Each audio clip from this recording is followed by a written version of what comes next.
yo, what's going on, ladies and gentlemen, boys and girls, children of all ages? It's your hostess with the mostest. It's PKR, Pastor Keenan Riley, and we are here on People Suck, Love Them Anyways on the last Sunday of 2024, man. Hallelujah. The last Sunday of 2024. And you can tell that Nick's positivity is somewhere lost in 2022, somewhere probably. 2022. Listen. It's way back It's when. not that bad. It's way back when. I know you've had 4 hours to get that mic adjusted, and I know, and I wait. just now did. You're as gonna soon as we wait. start. Yeah. Get everybody ears perked up. Golly, That wake everybody man. up. Maybe they're listening in the morning. So like we always say, we hope that you've had a blessed week. But man, not only that, but man, I don't know how 2024 has been for you.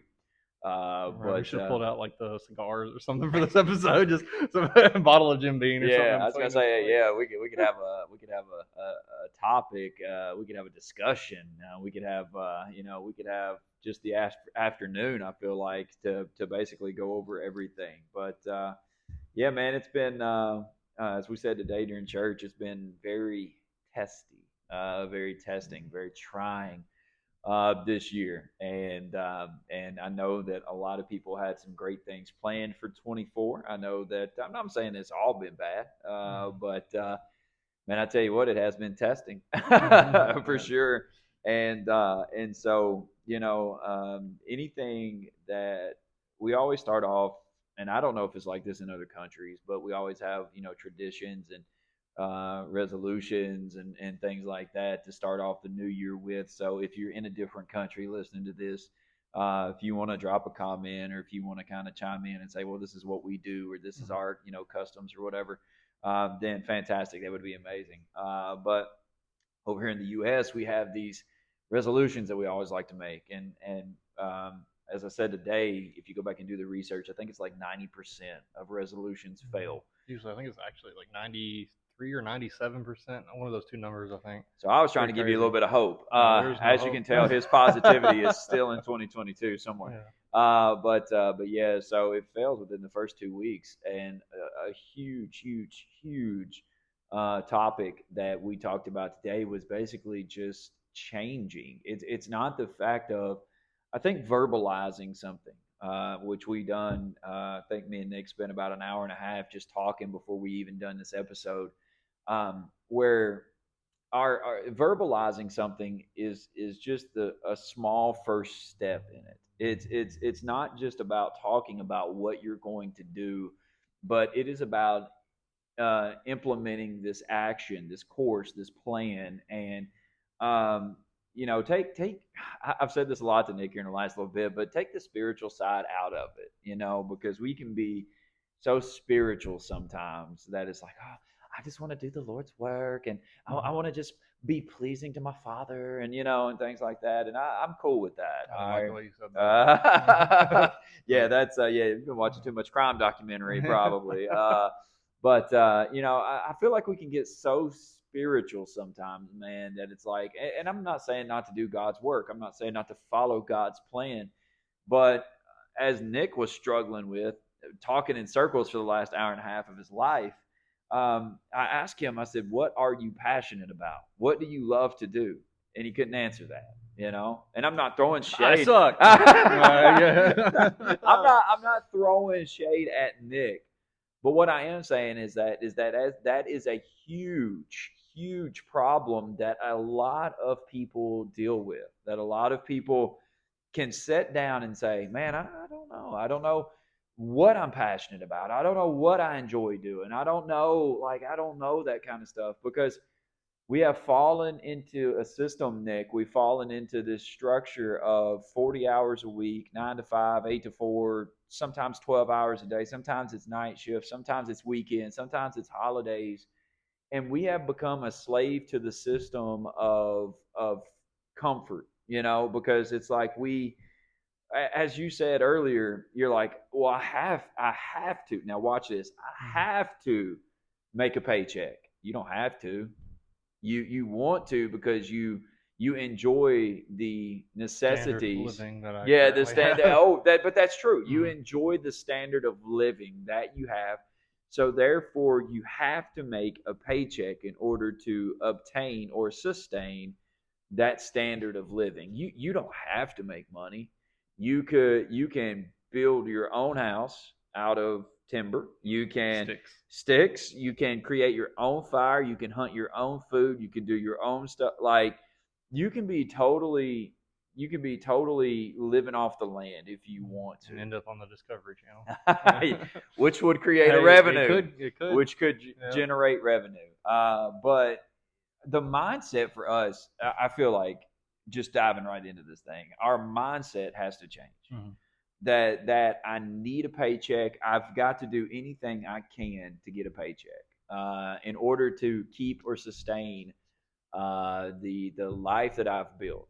And that's something that is even a demon in my life that I have battled for a long time. But I am here to tell you, I've been set free by the name of Jesus, by the blood of Jesus. No, he's finally wearing a suit. So I'm about to go straight Babacostal on you. But sound like you're speaking in tongues there for a second. second. I know, right? Was that Spanish? Was that tongues? What was that? What was exactly? I don't know. Somebody translate. Yeah. But the mindset has to shift from I have to start asking yourself the question, what do I want to accomplish? What do I want to do? When you answer that question, and I'm going to be as transparent as I can on this episode as I feel like that I am in everyday life. Sometimes maybe too transparent, but right through you. I know, right? Like, yeah, who are you? You know, are you John Cena? But the transparency of it is that I've dealt really for a long time with that mindset of I have to make a paycheck. I have to do this. I worked an industry job, a factory job for 12 years because it wasn't because the job was good. It wasn't because the pay was decent, but literally two reasons. Well, three. One was good insurance. Two was the fact of that it was 3 minutes from the house. All right. So convenience, fantastic. So good insurance, close to the house. And three was that I had created friends, quote unquote, family inside of that place. And it made it really hard to walk away for sure after 12 years. But I can't even imagine staying at a job for 12 years. It was like crazy, man. That concept just blows my mind. Well, the thing about it is that again, it's the convenience of it. Like you do what you want to do, obviously. But man, it's a really loud motorcycle. Somebody's compensating. Yeah, for a lot. Yeah. But yeah, I stayed stuck in that, man, because it was the comfort. So I knew the job I was doing. It was structured. I knew it every day. I did it every day. Nothing changed. Like I said, built a family, good insurance, halfway decent pay, 3 minutes from the house. So you stay stuck in that.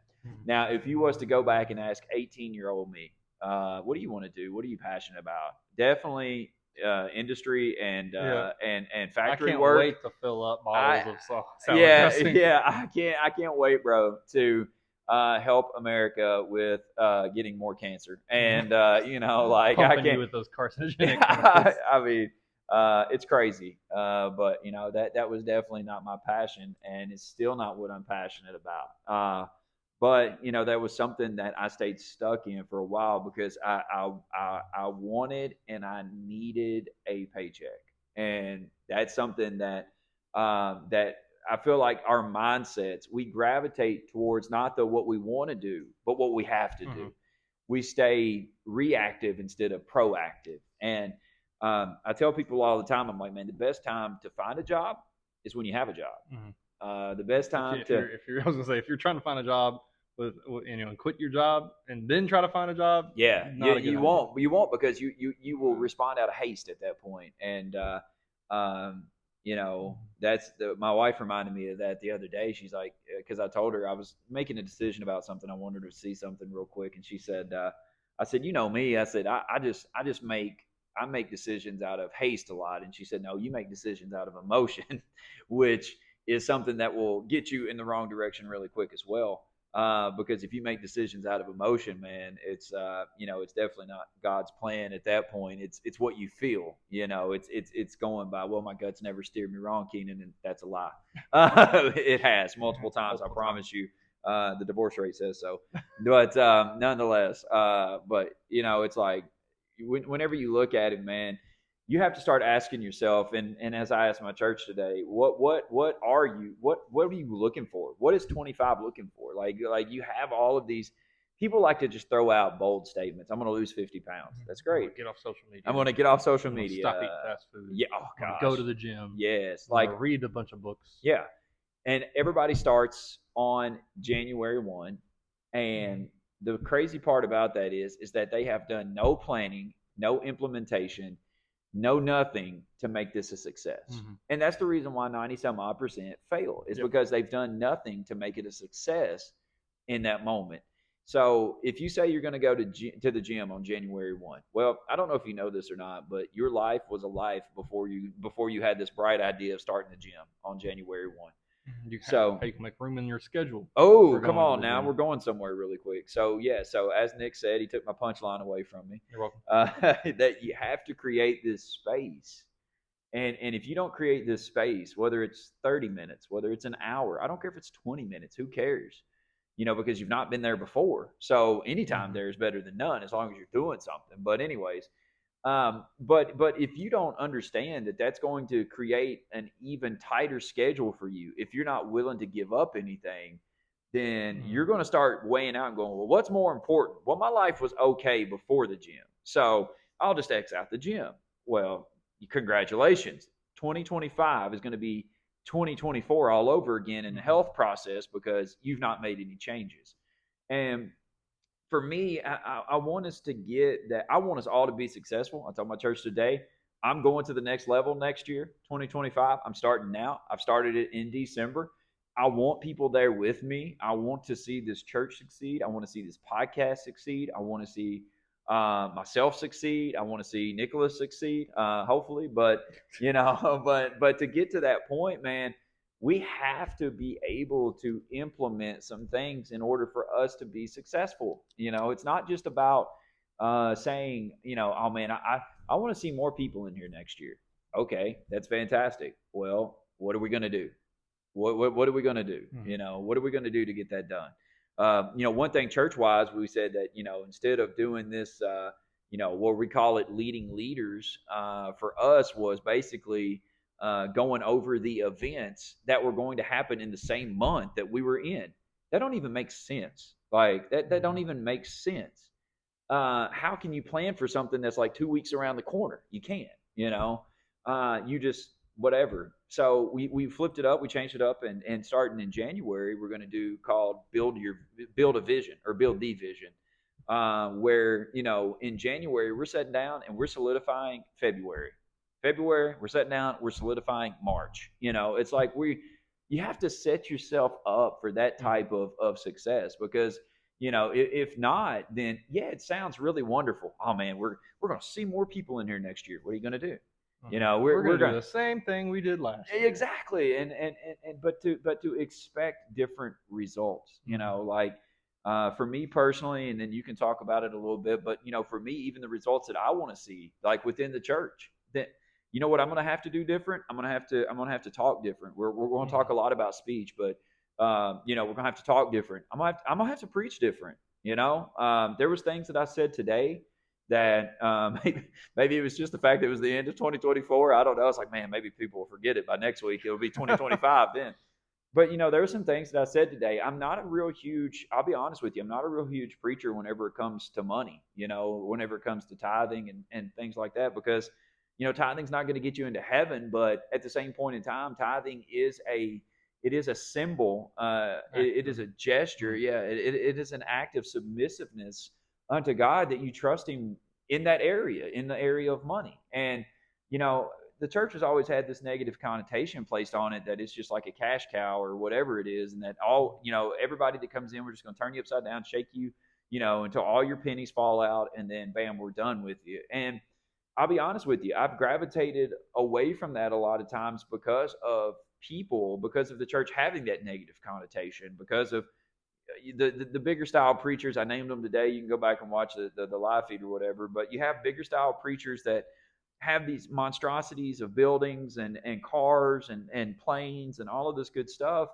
But it's like the question becomes: are the people that are in their congregations, are they hurting still? Are they broken still? Are they out of debt? Are they, whatever the case is? And so, me, I know my heart, I know my mind, I know my, I know my prerogative. So for me, I want to see every person sitting inside of this place. I want to see them out of debt. Now, if you get back into debt after you're out of debt, that's your problem. That's your fault. But like I was telling today, the church, I said, listen, man, here's the deal. Like I want to see every person in here out of debt. I want to see myself succeed. I want to see the church succeed. I want to see people in here succeed. But here's the deal: if I'm out flying around on planes and I'm out, being driven around everywhere, but I've got people in my church that are missing meals, that have their electricity cut off, that's a problem. And I've shied away from preaching about that because I didn't want the stigma that came with it. But as the Holy Spirit showed me today, here's the deal: people are going to think about you what they're going to think about you regardless. People are going to have an opinion, they're going to have a perception of you regardless. I've done this podcast, Nick, in a cutout T-shirt. I've done it in flip-flops. I've done it in hats. I've done it literally everything. And I'm sitting here today in a 3-piece suit. And well, it's 2-piece right now. My jacket's back there, but sitting here in a 3-piece suit. But the inner core of me has not changed, no matter what I put on. But I promise you, people's perception of me has changed to some extent. They're looking and going, well, where's the holy jeans at? Well, where's the Tupac T-shirts? Well, where's this? Well, where's that? Well, where's this? Well, where's that? I'm still the same person. You know what I'm saying? I'm still that same individual. But I will tell you this: that one of the flaws that I've had is that I was so broken and scarred by religion that I wanted to distance myself so far away from religion that I wanted nothing to do. I basically wanted this church to look like nothing to do with religion. And where that becomes an issue at is that I used to wear a suit, Nick, because I thought it meant something to people. That's huge. I thought it meant something to people. I thought that if I wore a suit inside of the church, it meant that my life was flawless. It meant that I was powerful, maybe even in a certain way, or it meant that I was, I don't know, man, a lot of different things, emotions maybe. But I found out that the suit didn't make the man made the suit. And so like today I'm sitting up here wearing one, not because it makes me feel powerful or it makes me feel like my life is together, but It's because you watched Suits. It's literally 9 seasons, and it felt good. No, but it's like when I wake up and I put this on, it has the same feeling to me now and the same effects as what a Tupac T-shirt and ripped out jeans does. I am who I am. You know what I'm saying? I am who I am, and I feel good in that. I feel authentic in that now. And so, regardless of if you see me out on the streets in shorts and a backwards hat, or you see me up here looking like this, I am who I am. And my perspective is not going to change, and my heart position is not going to change. It's just the fact of that. As 24 comes out and 25 comes in, I'm learning to try to embrace and to grow in the fact of in the fact of everything that's happened and transpired, but to come to terms with it and to move forward from that, if that makes sense. Yeah, I mean, I think if you are going into 25, with the same mind, now if whatever happened for you in 24 worked out well for you, then yeah, by all means, do the same. Yeah, repeat. Put it on repeat, bro. If you struggled, if there were things that happened in 24 that you didn't enjoy, things didn't go your way, whatever you want to, however you want to spend that, then you need to make sure you're going into 25 with different mindsets, different goals, different ideas, different motivation, different, all these different things. Otherwise, you're going to see a repeat, of the same crappy year. And I know, we've talked a lot up today about time and all that crap, but ultimately, it is just another. If you don't put significance on it, it's just another day. January 1st, 2025. We as human beings, a lot of times, especially in America, put a lot of weight on that day. Well, you know. we stay up, and I didn't mean to interrupt No, you, you're fine. but we stay up on New Year's Eve. Mhm. Like we stay up, and We like force our kids to stay. It's like the oh one yeah, night we're like, yeah, yeah, you can stay up yeah. till midnight. And I mean, people again. I mean, if you're not from here, I mean, you know, like it's a big deal, man. There's thousands of people who gather in Times Square up in New York and literally watch the ball drop, and then you know they celebrate and all that good stuff. Which interesting fact, I don't know if you know this or not, and then we'll move on. But people wear diapers. This is crazy. People wear diapers, okay? Adults. Depends. They wear diapers, Nick, because they get out there so Mhm. early and they don't want to lose their spot. They wear diapers during that process, so they'll just use the bathroom on themselves just to watch them. Worth it. I mean, yeah, right. Like, definitely one of those off the bucket list type things. Like, check that. But Yep. No, I'm gonna say that. Like, I crapped in my own pants on Times Square. Exactly. Bucket list, just check. to watch the ball drop. But we put so much of an emphasis and a priority on it that we do that. That it's like we force our kids and ourselves to stay up, and we watch this, and we're like, you know, oh, this is the turning of the page. This is a new chapter. My this life is is a going to new be moment. so much better. Yeah, and it's like we do that, but we never talk about what it's going to take to get there. Mhm. And we set ourselves up for failure and disappointment so quick right out of the gate. It's like we think it's a magic switch, you know. Of course, it's another thing that's wild is, you know, it takes place at a different time throughout the world. You know, Yeah. like you'll be watching Yeah. like the live stream from New York, and you'll see the ball drop in France at a completely different time Yep. or whatever, you know, however you want to say Yep. it. You know, but we think that as soon as that ball drops, as soon as it is 12, you know, I think it's 12:00:00 a.m., whatever you want to call it, on January 1st. You know, as soon as that clock, you know, shifts over to that, and it's January 1st, 2025, we think our lives are going to just be magically better. Mhm. You know, and we're bad about that as a society, especially in America. You know, about just assuming and just, you know, about, you know, just thinking things are going to be automatically different, automatically better, and all those sorts of things. And we don't put, you know, the work and the effort in behind. It's what Keenan was saying. You know, I listen to. You know, he's a motivational speaker and author and stuff like that. You know, he talks I about. thought you were going to say I was a motivational speaker. No, I'm like, thanks, man. no, I appreciate you that. You are Absolutely. definitely the most motivational voice in my life. But you know, I think, you know, I don't know if I should cry. I don't know. I was going to say I don't know if I should cry. I don't know if I should be like thankful. I don't know if like I should pray for you. I don't. All three, six. I don't know. But anyway, the guy's name is John Acuff. You know, he writes a lot of really good motivational books, and he's a motivational speaker, all that kind of stuff. But you know, he talks about he's really heavy on goals and things of that nature, and he talks about one of the biggest downfalls, the reason that so many people fail at their goals, is because they don't start them until January 1st. Mhm. You know, like you have all these plans, these goals, these aspirations. You make them up on the week of, you know, January, or you make them up the week of December 31st. You're like you're like the week before New Year's, after Christmas. You're like, well, I ain't got nothing else to do this week in between, so let me think of some goals I'm gonna try and set out to accomplish next year. But you don't try those goals out. You don't put them on a trial run, a test period, or whatever you want to call them. Right. You know, he says, you know, this author, he says to start your goals in November. You know, like, you know, if your goal is to go to the gym starting January 1st, you need to make sure you can make it to the gym in November. You know, you're going to start practicing that goal. You're going to start making time in your life for that in November, because January 1st is going to roll around and you're not going to be perfect at what you set out to be perfect at, and you're going to mess up and you're going to fall away from that. And that's why those goals fail. Yeah. Because you set yourself up for failure. Mm-hmm. You expect perfection, and you didn't even put any effort or time in to try and get used to it, to practice it. Yeah. You know, same thing with social media. If you want to get off social media in 2025, you need to start practicing that now, you know, not in 2025. Yeah. You need to start, you know, we're putting some work and some effort into those changes you want to see, that mindset shift you want to see.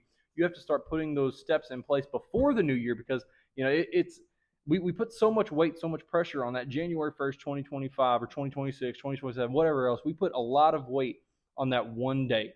And we tell ourselves that we are going to be completely 100% new, different people starting that date. Yeah. And we mess up because, you know, we have, you said it during the sermon, you know, like you miss church one Sunday and it's a lot easier to miss the next week. Mm-hmm. You know, you miss the gym one day, it's a lot easier to miss the next day. Mm-hmm. You know, I'm a testament to that. You know, I have started so many things thinking I was going to be successful at it, and I missed one day. And it, you know, you make fun of me for it, and you called me out for it in service, but, you know, the Bible plans, you know, the 365 Bible, right? Like, it's so crazy to me. I read through the Bible once last year using Yeah. this 365 plan. Right. You know, I'm doing the same this in 2024. But you know what I notice is that I'll miss reading it one day, Yeah. and how much easier it is to miss reading the next day because you're like, God, now I have to read 2 days. Right. You know, Well, and you're like, I got to make up for it. to It's like, clarify, I'm not saying that. To clarify, I'm To not clarify. saying that the YouVersion Bible is the devil. I'm not saying that.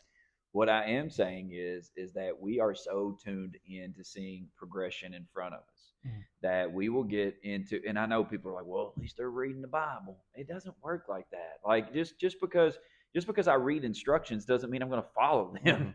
Just How because many times have you like? I think those times when I'm reading a book, and like your mind gets distracted by something, and you have to reread that page again. Yeah, I was Yeah. gonna say forget reading a book, man. How about reading instructions on the back of a microwave meal or something? Right. I'm looking, I'm like 3, 2.5. You know, like they're there to follow the suggestions. 2.5. I know my microwave. You know, I think about like the popcorn button. Like every microwave has Oh, a yeah, popcorn button, yeah. but every bag of popcorn says different. do not use the well, popcorn button. yeah, that's true. That's true. I give you that, man. And so yeah, it's like we reading the Bible is about what you understand. It's about what you digest. It's about what is really going to come to life as you read it. And so the thing I have, two things really against the Bible app is this: you can get involved in plans on there that has you skipping all over the freaking Bible, like all over the Bible. So like you'll read one verse from Matthew 6, and then you'll read one verse from John 10, and then you'll read one verse from yeah. And we take these verses, and it's like we're circling them around the topic that you choose. So if you choose, like if you say, well, I'm dealing with depression, they give you 37 verses and a little bitty backstory about this. Now, the context of those verses could be taken totally out of context. Who knows? But read it, but read it. So there's a button there. It says, read full verse. Well, yeah, it says read full chapter and all that good stuff. I'm gonna tell you, just because if I'm lying, I'm dying. But most people who go into plans are not reading for. How can I say this? They're not reading for substance. They're reading to get something out of it. They're not reading for substance. If you're reading for substance, man, hit that full chapter. And then you're going to read that full chapter and it ain't going to make a dang bit of sense. So then you're like, oh man, I've read Matthew 6. Well, you know what? Go back and read Matthew 1 and start from there and go and move yourself forward. Or, there's like the Bible ties in together. That's the crazy part. So like, even if you're reading Matthew, Mark, Luke, John, whatever, like you can go back and read over in the Old Testament and see how it wraps into the New and how the New wraps into the Old, and like it all works together. But for us, so that's really the thing. Well, the number two thing is that it's such a distraction to read the Bible on your phone because you get text messages, you get phone calls, you get emails. Your mind starts to wander as you read because we can't stay focused for more than 6 seconds. And so we're like, oh man, grocery list, or oh man, I was going to look at these shoes. Or fantasy or whatever, man. Did I set my lineup? It's a true thing. It's a true statement. And so that's really my two gripes, I guess, against having the Bible on your phone and trying to do it that way. As I said today, man, just get you a Bible. Just get you a Bible because there is no distraction in the Bible. You read it. Like you literally read it, and there's nobody telling you going, hey, read this and then read this and then go over here and then read this and then read this. Hey, here's the crazy part. Just open up the Bible. Just open up the Bible. Just start reading. Just go to Genesis 1. People are scared of it, but go to Genesis 1. Like some people will. Right? Most people will spend their whole life in Matthew, Mark, Luke, and John. Because it's like, oh, that's where Jesus was present at. Hey, it's gonna blow your mind. Go read Genesis. He was there. You know what I'm saying? Go read the beginning. He was there. Okay, pretty crazy. But nonetheless, like people are scared of that. So Matthew, Mark, Luke, and John is where they stay at. And that goes back to that whole growth thing. If you stay inside of that whole like, I'm gonna grow with God in 2025, but I'm gonna read the same verses I've always read, you're not growing, bro. You're not growing. You are psyching yourself out. And everything that comes your way is going to get you shook, and you're going to worry, and you're going to, all this different stuff because you said, "Oh, I'm going to change. I'm going to do this," but you really haven't. Yeah. So yeah, you suck. So, No. sorry, Yeah. I didn't know you were going to take a big gulp at that point of spit, so I would have Spit. went a little bit further. But so Yeah, yeah, go it's ahead. fine. Yeah. So I mean, it's interesting though, because like I've read this 365 Bible, read one through 1 year, read it through this year. No, I mean I will say that like it has helped. I mean, and I will say that I do You think can it has disagree helped with me. It me. does, It's yeah. okay. You can disagree. But the ultimate point though is the heart position behind it. Like Yeah. I read it because it's hard for me to know the best way to break it up and to get stuff, because like I'll be reading through it and I'll be making notes as I go through it, and I'll be digging in deeper, going back, looking at other places, doing research on something I just read. If you're just reading it to check off a box, it's different than how I use it. Yeah. If you're using it right, sorry. yeah, How you exactly. use I'm it better is than different everybody else, from everybody obviously. else. No, but I think if you're reading the Bible plans, but what I think like Keenan is trying to say, you can pick out a Bible plan about anxiety because you're dealing with anxiety. It's not going to help you with your anxiety unless you do something with what you read. Mhm. If you just read that little thing about anxiety, oh, I'm good now. That's not how it works. It's not going to Yeah. work that way for Yeah. you. You're going to have to really dig in deep, find out more about what the Bible says about anxiety, not just reading one verse, reading multiple different verses, reading the context behind them, and learning the time frame that this was written about. Like, just you really have to dig deep into the Bible. I think to really fully get what it has to offer you. And I think that there are things, Bible, whether it's devotionals, whether it's a thing that breaks it up specifically into pieces for you. You can use those things to introduce yourself to the Bible, but it is up to you to go deeper than that. Yeah. It's up to you to go a little bit deeper than that, and to learn more about it, and to read more than just that little surface baseline. And it is a requirement. I think you have to. It is good. It's a good starting point, but you have to go deeper than that. You have to use that as like a jumping off board, a diving board. You take that. Okay, this gets me in the Word of God. Now, what do I do once I'm in it? Do I just read that little snippet, or do I dig a little bit deeper? Do I learn a little bit more? Do I listen to some podcasts afterwards? Do I listen to some sermons afterwards? Do I dig a little deeper? What is it that I'm doing with what I've read? Am I making notes and connotations and all that? It's just different ways to read the Bible. We're going into a rabbit hole there, but I think it is. It's important. For 2025. If you want to accomplish and do more than you did in 2024, it's all about that preparation. It's all about really trying something out now, so you'll know if you'll be good at it or if you will fail at it in 2025. It's not just some magic shifting point. You'll flip the switch and you'll be better than you were last year. Well, I think too. And kind of go on a little rebuttal there, where you said it's helpful for you because you do it differently than everyone else in the entire world. Yeah, I am better. I am better than. But I think honestly too, one of the things that people struggle with a lot is the blaming of others, which what I mean by that is that it's always somebody else's fault. Mm-hmm. So let's just say in 25, we'll go back to the gym for a second. I'm gonna go to the gym, but I'm gonna quit the gym because it's work's fault that I don't get off in time, or that I got to go in too early. So that's my excuse. I'm blaming somebody else. My wife made me quit. That's my excuse. Yeah, see, there you go. There you blaming somebody else. But it's like we're always in the tendency of, if we fail, we blame someone else. It's not our fault. It's never our fault. It's somebody else's fault all the time. It's like, this person didn't do this person didn't do this, whatever. And my big thing is that you control you. Mm-hmm. All right, you make your decisions, you live your life, you do you, and yeah, right. And in that regard, you can't blame anyone else. Mm-hmm. I can't blame. But you can, right? But ultimately, it is our responsibility. I can't control what people say about me. I can't control what people do to me. I can't control that.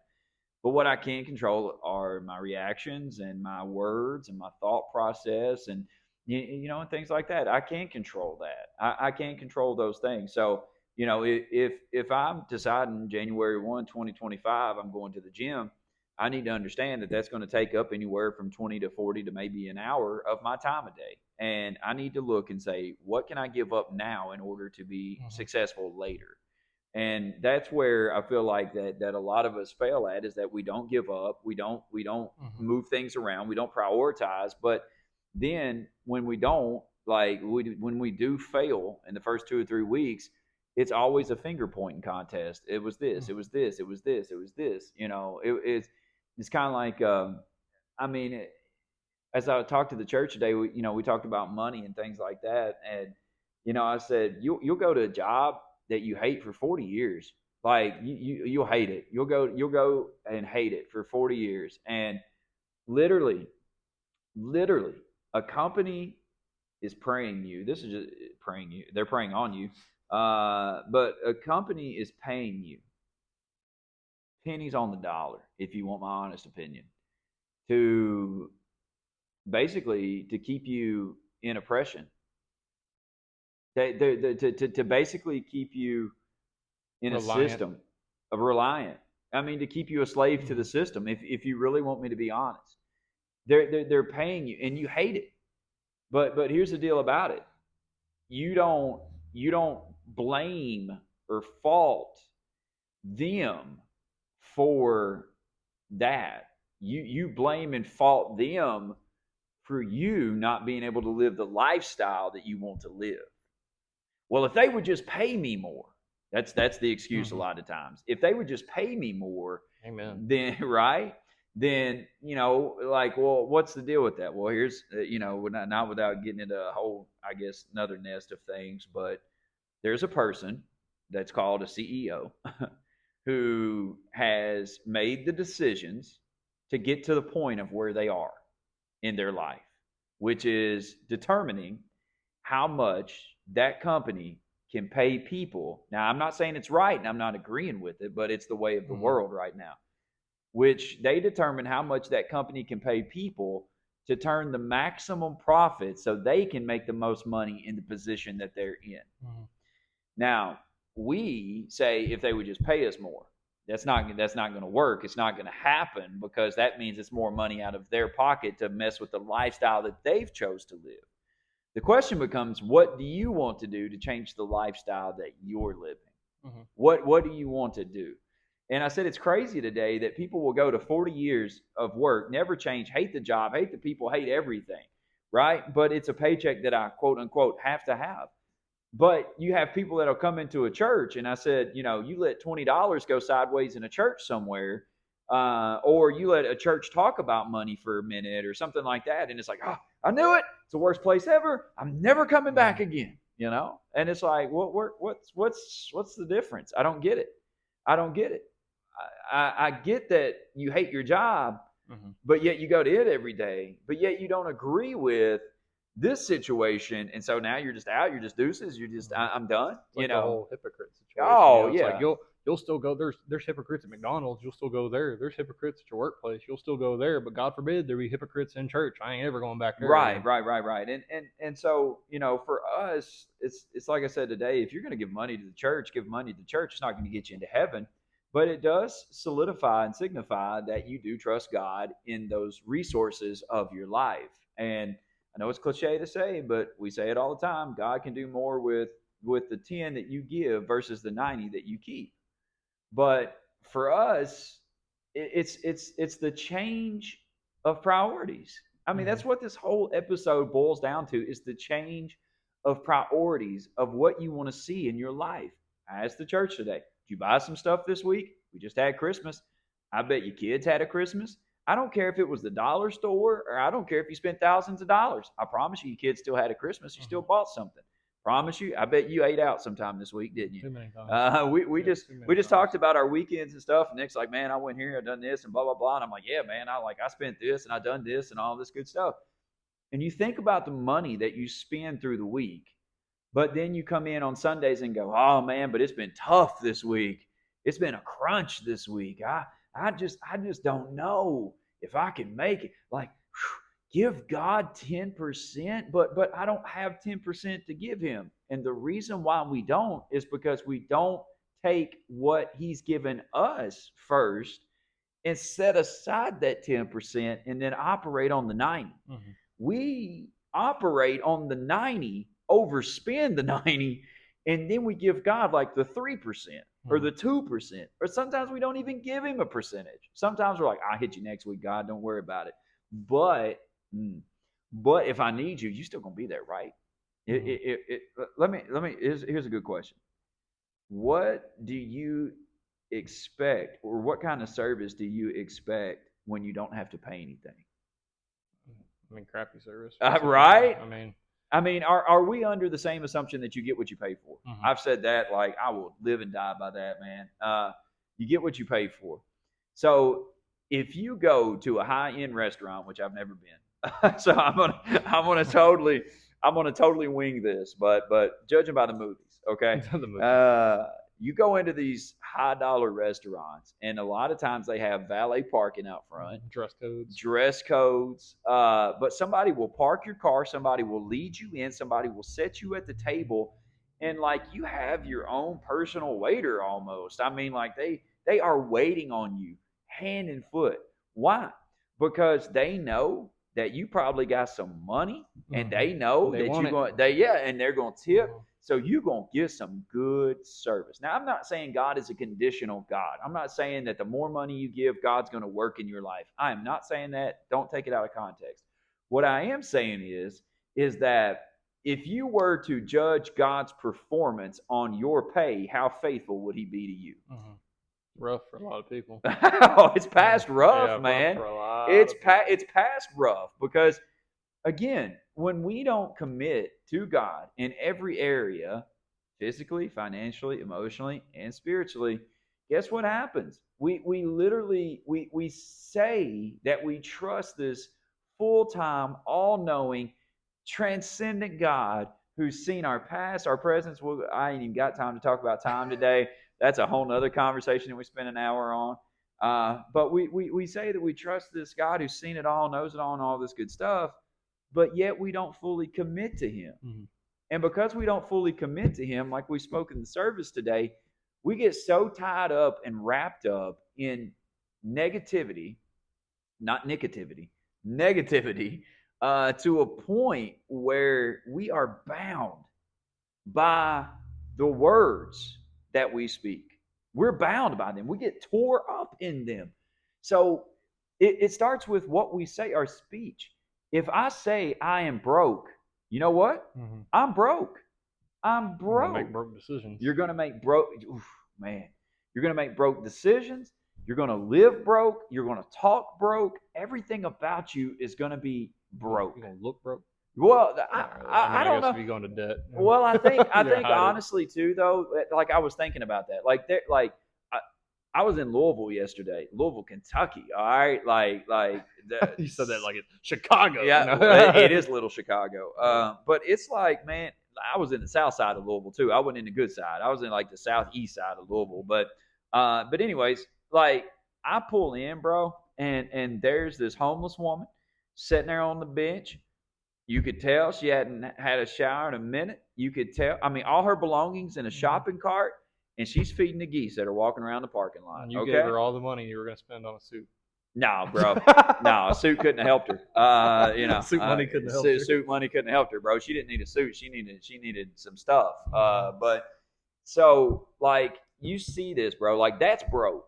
Okay, that's broke. Most of us, if I'm not assuming probably all of us, that came in here and sat down, or people are going to listen to this episode, have a roof over their head, a car to drive. If you don't have a car to drive, you know somebody that's got a car. You got food in your belly. I'm not seeing anybody skin and bones in here, nothing like that. I am getting pretty hungry. Yeah, well, you did say you were 10 pounds overweight too. I did. So, so I'm just but I'm not seeing anything like that. So the mentality is I'm broke. No. You're not broke. You need to change your priorities. Yeah, your priorities. There's a lot of them. There's at least 3. But you need to change your priorities. You need to change your speech. You need to change your outlook. You need to change your game plan. But being broke is having nothing. Absolutely nothing. I'm in debt. Yes. I'm drowning. Yes. I'm sinking. Yes. I'm this. Like, there's a lot of things that you could say. I'm broke. No, absolutely not. Because you made it here today. You're not broke. You may be challenged, but not broke. You may be in the middle of something, but you're not broke. But for us, like I was telling you, our speech, if we were so mindful as to the way we spoke, what we talked about, how we presented it, even the words we said. If we were so mindful to that, I wonder how much different our lives would be. Like you can speak on that for a second. I got an example. We're gonna talk about the Island Misfit toys really quick, but I mean, like, think about it. How much different if we were mindful of every word we said? How much different do you think our life would be? A whole lot different. I mean, I think, sometimes they'll tell you when you're, let's say, for example, a recovering addict, there's a difference between saying like, I don't smoke versus I don't smoke anymore, Right. or I'm not a smoker. You're changing that statement into like an identity statement. It's like I don't smoke versus or I'm not a smoker. There's it's we have a lot of words in our English vocabulary. I know some people listen may not speak English, but I don't know how they hear it. But anyway, anyway, sidebar. But anyway, it's so important the words that we use because we as I'm taking my foot out of my mouth at the moment. But he's over here dying. Oh God. He said they don't understand English, so I don't know why I don't know how they're listening. He said, but I guess they still get it. So somehow or another, hopefully they understand what I'm saying. As if that is not a moment where we say words are powerful. Yeah, words are the words I say. We need to think. Before we speak, man. Which I do not do a lot. It's okay. Yeah, most people don't, as he's taking selfies of himself over here. Yeah, it's true. But I think it's important for us to, instead of saying, there's certain things that we can say with our words, like I'll never be able to, or I can't, or I won't, or I don't, or I won't. As you were saying in the sermon today, there's a lot of things that we can say about ourselves that will get us to believe things about ourselves that aren't necessarily true, but they become true because of the words that we speak over ourselves. I won't be able to achieve this, or what if something. I love my wife before she got her current job and promotion. She was talking a lot about, well, what if I don't get it, or what if I don't, or if I don't, what are we going to do? Or I'm like, shut up. Like you want this to happen. You have faith that this is going to happen. Stop speaking death over something before it arrives. Yeah. Before you actually see it come, through name drop fruition. Before you see it come to, fruition, you're sitting there speaking death over it. You're thinking, I want this, I want to accomplish this, but the whole time you're trying to accomplish it, you're like, I'll never be able to accomplish it. Yeah. Say for example, you're trying to work towards being a musician. You're not going to be able to be a good musician if you're saying like, I can't play an instrument. What good is that going to get you? Right. You have to be able to say, I can play this if I put in the time, I put in the effort, I can accomplish this. And I'm going back to, kind of all that Keenan was talking about. I put out a post earlier this week, and I was talking about how 2024, I basically failed every single goal that I set out to accomplish in 2024. Loser. I know I am a huge loser. But I accomplished. It's crazy because like I consider myself a more goal-oriented person, and I try to set goals and accomplish goals. And I would argue that going into 2024, I had a lot of momentum because in 2023 I accomplished a lot of the goals I set out to accomplish in that year. And so I had a lot of momentum pushing into 2024, but a lot of things changed in 2024. And I'm not going to sit here and say that 2024 was the worst year of my life, because I will say that I have been blessed in a lot of ways in 2024 that I never thought. I was able and blessed to finally get my own home and become a homeowner in 2024. Finally. Right? I know, finally. God knows it felt like it was never going to happen. That was the wilderness. Yeah, it was the wilderness. Oh yeah, over the in-laws, the wilderness. But it was, there are things like that, being able to finally get my dream vehicle. And, there's different things that happened in 2024 that were amazing. My daughter, her health got substantially better. Yeah. She wasn't sick anywhere near as often as she had been. Every time I see her now, man, like she doesn't cough, if any. Like it's rare unless she's actually sick. Yeah, if any. Like I can remember when I first met her, I thought she had like some kind of chronic disorder or something. Like that's no joke. Like she, he's like when I met her, I did too. Yeah. But yeah, and then to see like how far she's come in her health, man, it's pretty amazing. Yeah, thank God, literally. Yeah. And it's just I have seen amazing things happen this year, like 100% hands down, amazing things. My wife got an amazing job, her dream job. It's awesome. We've seen amazing things happen this year. However, I have also failed every goal I set out to accomplish this year. And it's crazy, to think that your year could be great, but also, you could almost consider, the fact that it could be almost a failure. You have amazing things happen in a year, but also fail at a lot of things you hoped to accomplish that year. And I said in the post that I made, I was like, I've been blessed more than ever in a lot of areas this year, but I've also failed every goal I set to accomplish this year. And I will tell you the 100%, no doubt reason why: myself. My priorities, my choices, my decisions were all out of whack. Yeah. There were goals I wanted to accomplish. Clearly, I can accomplish them because I've done them before. I know I could accomplish them, but I didn't make the time. Like, for example, one of the goals I had was to read 20 books this year. I think in 2023, I read almost 20. But in 2024, I set out to accomplish, reading 20 books. I read 3, right? And one of those was the 365 Bible, and I'm not 100% done with it yet. But I read 3 books this year because I didn't make the time. I didn't set it a priority. I made excuses, let them get in my way as far as me not being able to read books like I did the year before. That is one of the biggest things. As Kenan mentioned earlier, I'm 10 pounds heavier than I ever was. I set out goals to be healthier. I did. I set out goals for 2024 to be healthier, eat healthier, do all these sorts of different things. But instead, I'm 10 pounds heavier than I've ever been in my life. Which again, it's not a lot. I'm not going to sit here and complain that I'm, if I was 372 pounds or something like Papa that. John's after this? Probably. No, but no, probably not. We'll see. But I think ultimately though, it's choices, it's decisions, it's things that I chose to do, it's priorities I chose over those things. God knows, I wish I had my phone on me, it's recording right now, but I made a goal to do a gratitude journal, list 5 things I'm thankful for every single year. When I stopped that? About halfway through the year. I thought you were going to say halfway through January. I was like, dang. Okay. I did keep it up for a decent amount of time. It got harder as the house moved further and further away. As we were in the wilderness, as I said. But it was hard for me to keep up the gratitude journal. Again, there's so many different things. So as we say all the time, in the church, there's a lot of great intention but horrible follow through. Oh yeah. A lot of good, ideas but horrible follow through. And it is all up to each and every person to make the plans, and of course you can plan everything out and something bad still happen and throw you completely off course. That's true. But ultimately, it's up to us to plan, to make priorities. If we want to see things happen, if we want to see things change, we can't be doing what we're usually doing. We have to set priorities. I talk all the time about budgeting money. I'm like, I could sit here and, for example, my wife and I used to always eat out after church on Sundays. As soon as church was over, no, we don't. He's going today. We rarely do. We'll change don't to rarely. But we used to eat out at church or eat out after church every day before the podcast. We go eat, come back, do the podcast, all that kind of stuff. But I made the decision. I was like, we're spending sometimes $20 a week on Sundays eating out. I said, why don't we take that money and use it for something better? We'll go on a date night every other week or something like that. We'll save that money up and use it for something else. Mm-hmm. And a lot of budgeting is all about that. It's about, I could, for example, I could go to work and I used to eat out every day at work. I would spend $5 to $7 eating out, and that was a pain to do because you have to use deals and all these kinds of things. But I'd spend $5 to $7 eating out, and I was what was you eating? Dairy Queen, McDonald's, Chick-fil-A, all kinds of different things.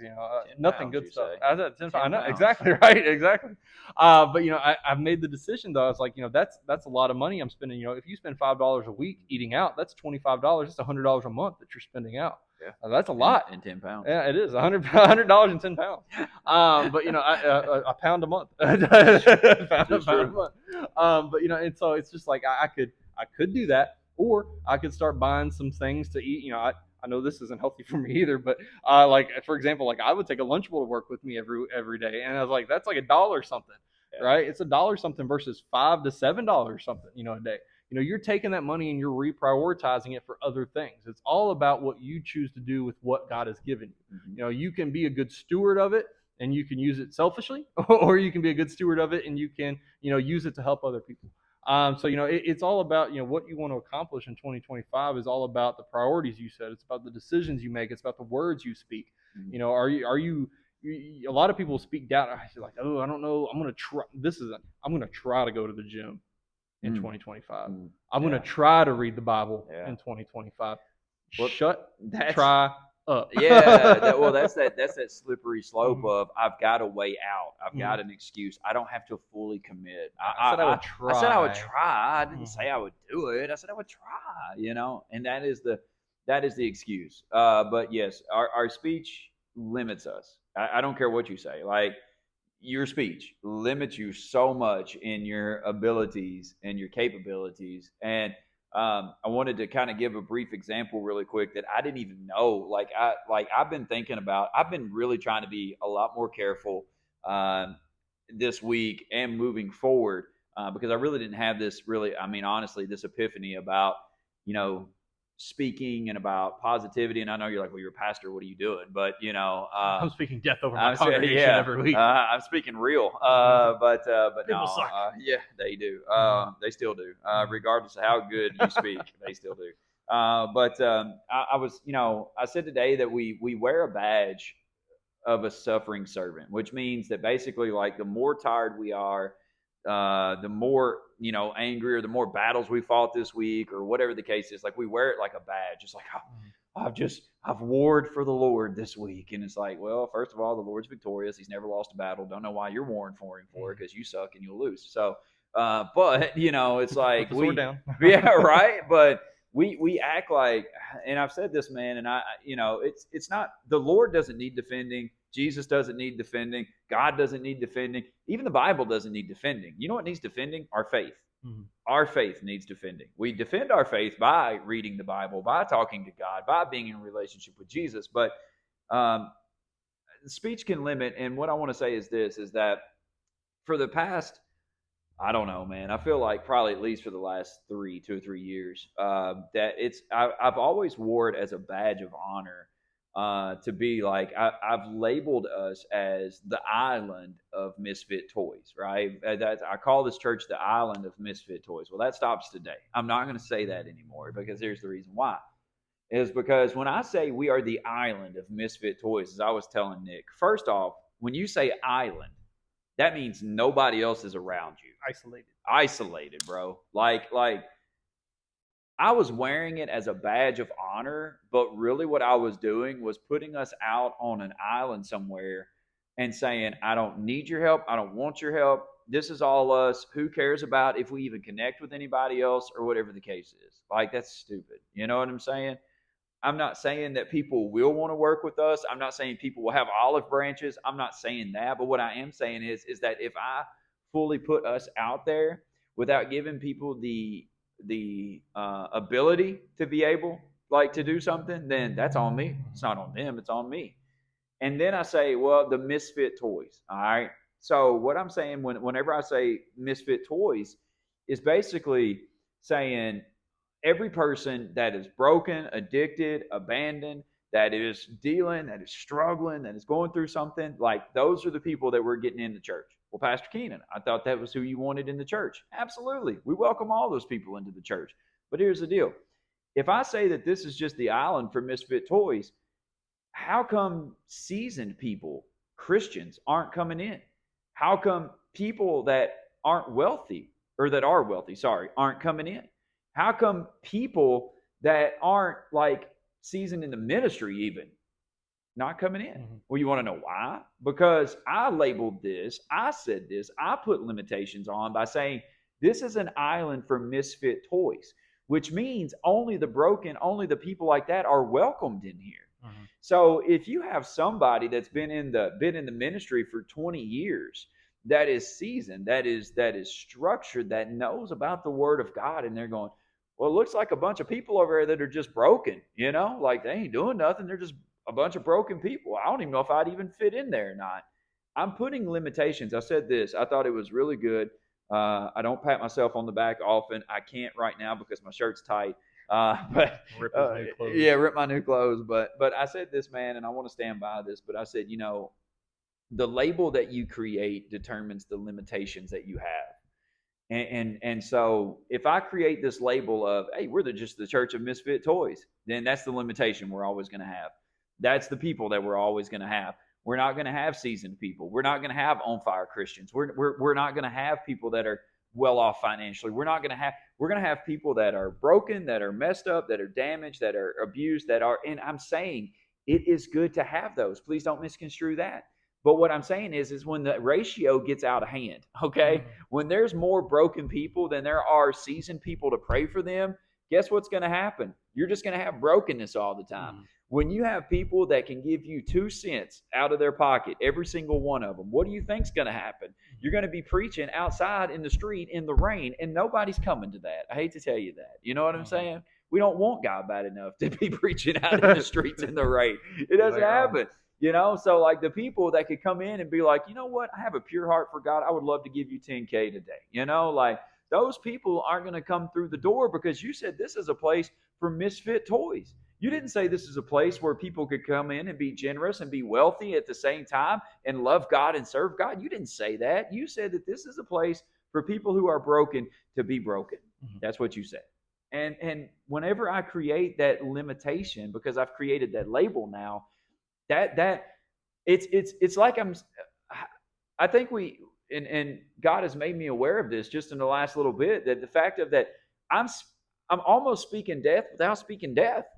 You know, and it's like we think that speaking death is like we said in the sermon today. I don't, I can't, I won't, so I will never. You know, but instead it's like sometimes death is literally limiting something until it does die.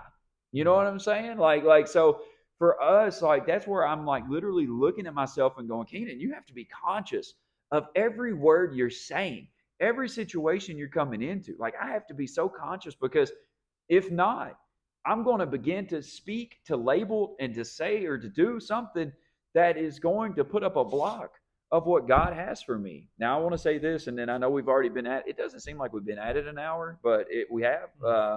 But I want to say this, and then we'll close, and you can close or whatever. But as I was telling the people today, you can go back and read about the exodus of the Israelites from Egypt to the Promised Land. And the crazy part is that we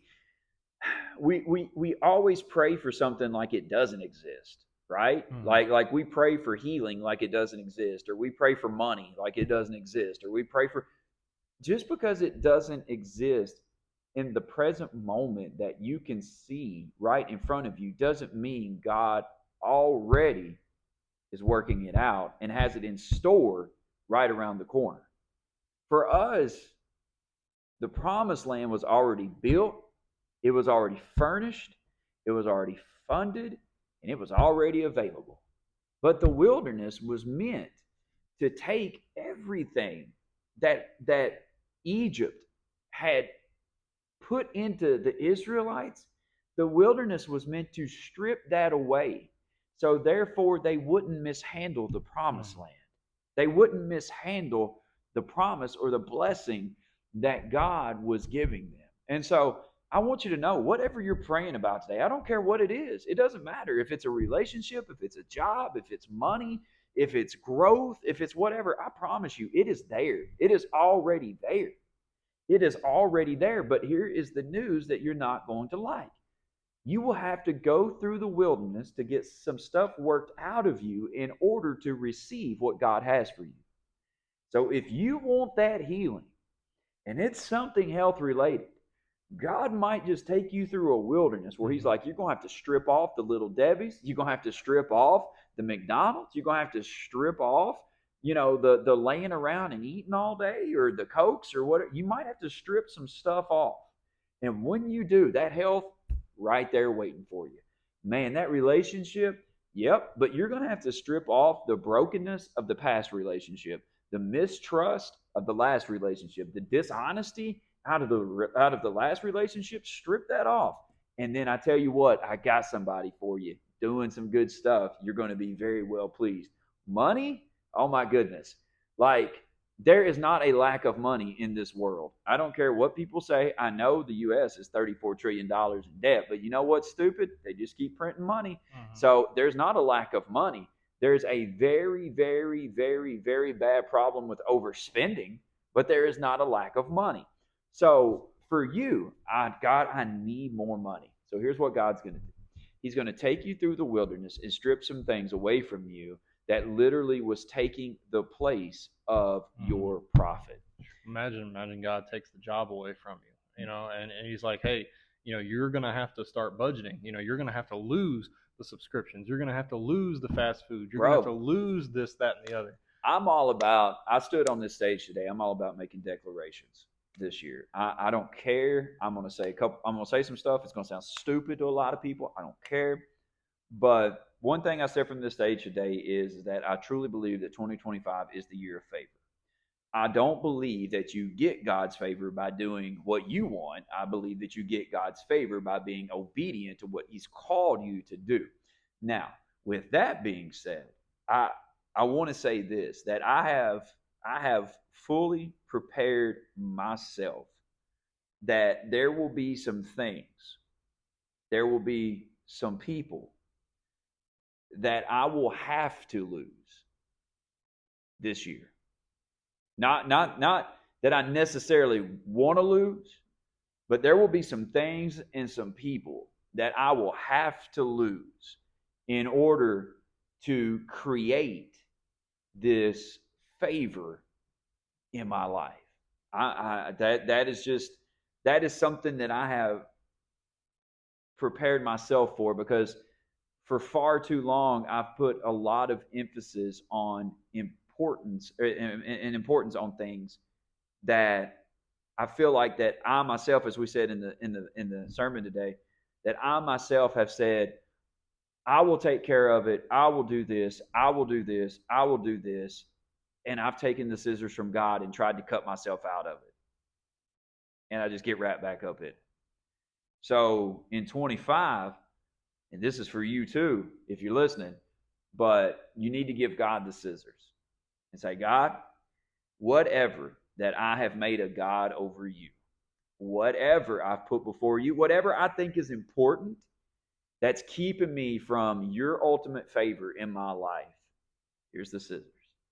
Just start cutting.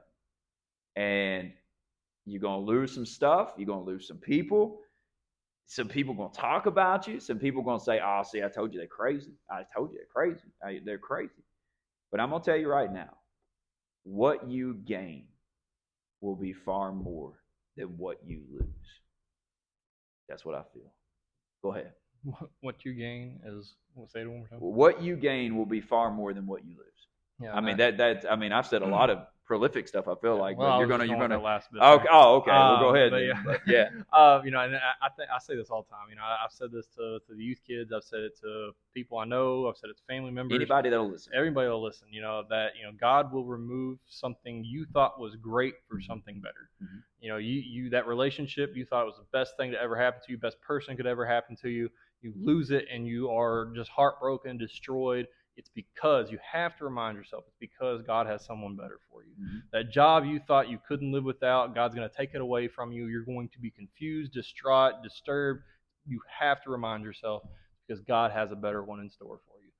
It is, I can't, in my mind, my heart, I can't imagine anymore. I'm at that point where I'm like, when I lose something, I know I have to, it's because God has something better for me. Mm-hmm. Whatever it may be, God is going, as I said earlier, it's scary to think about the wilderness for you being, you may end up jobless.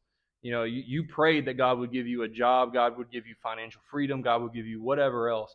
You prayed for that. And I promise you, in the situation, in the wilderness, you're going to be confused, you're going to be frustrated, you don't know what's going on, but you have to remember that promised land is still there. Mm-hmm. It was, that prayer you prayed, the answer is there. You just have to wait until it's time to get it. Mm-hmm. God is going to have to use that moment, like I was trying to say, it's like that joblessness, that wilderness that you're in, God may be, you may lose your job and you're going to have to start being tighter in your budget. You're going to have to give up certain things, mm-hmm. give up things that you're used to paying for, give up luxuries and things like that.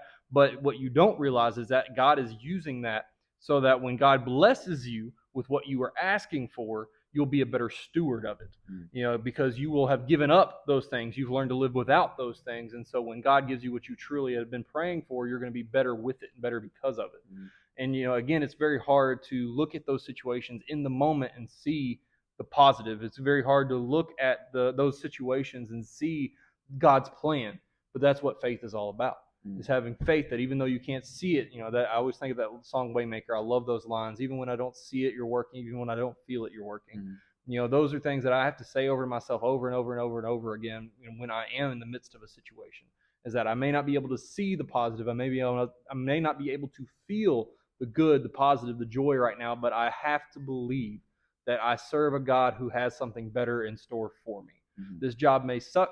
This relationship may suck. This current season may suck. but God has a better time, a better situation, a better plan ahead of me. I just have to hold out until I can see it happen and see it come to fruition, until I see it happen in my life.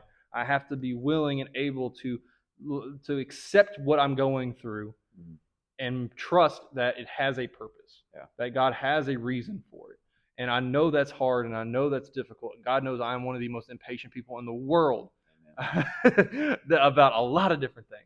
But I try to go through and I try to approach every season and every situation with the mindset of, this isn't as good as it gets.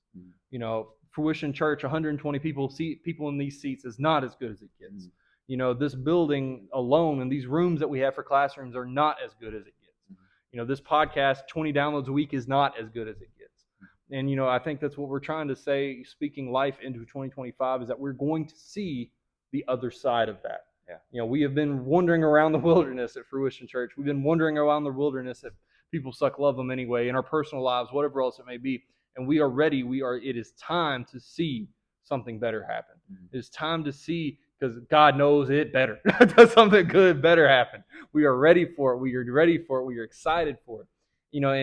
What I want to say before we're done, just the last thing I'll say is, we oftentimes are so guilty of praying for things instead of thanking God for them.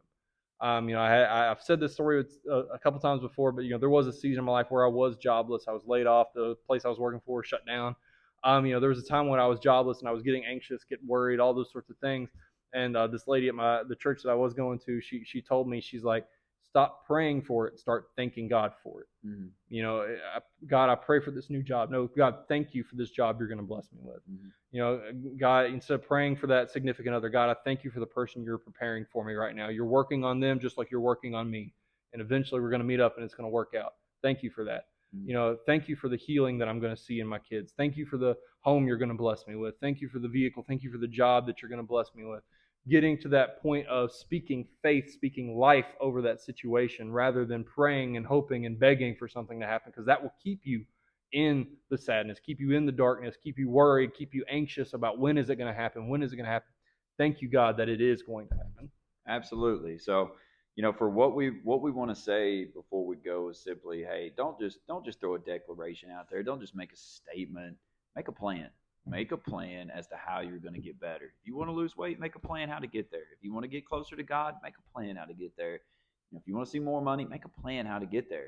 Just don't set yourself up for failure by saying you're going to do something and then not following through and not making a plan about it. So we hope 2024 has been good to you. We hope that the last couple of days of 24 is going to be good to you. But what we pray the most is that 25, as we said today, 25 will be the year of favor upon your life. So until we see you again, we love you and be blessed.